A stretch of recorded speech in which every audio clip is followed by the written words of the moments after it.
Shalom people faith. Renungan singkat pada hari ini. Yohanes 17 ayat 17 dikatakan, "Kuduskanlah mereka dalam kebenaran, firman-Mu adalah kebenaran."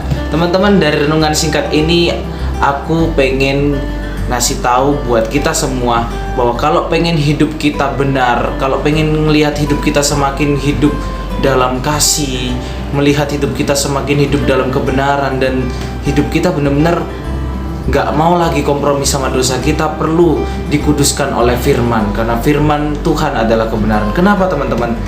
Karena firman Tuhan akan membuat kita semakin kenal siapa Tuhan Yesus yang mengubah kehidupan kita.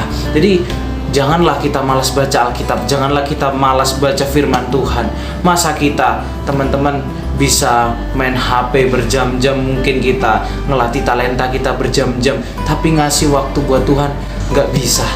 Padahal Tuhan kasih 24 jam. Itu pemberian dari Tuhan, bukan punya kita. Jadi jangan malas baca firman Tuhan. Penting, karena di sini firman Tuhan, Alkitab, akan membuat kita, ketika kita baca, kita renungkan dengan baik-baik, akan membuat kita semakin hidup dalam kebenaran. Kenapa?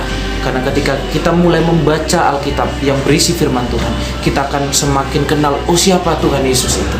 Karena pribadi Tuhan Yesus saja yang bisa mengubah kehidupanku dan kehidupanmu. Jadi teman-teman, jangan lagi kita berpikir bahwa baca firman Tuhan membosankan. Justru jadikan firman Tuhan ini adalah surat cinta Tuhan. Ketika kita rutin membaca firman, bukan rutinitas ya.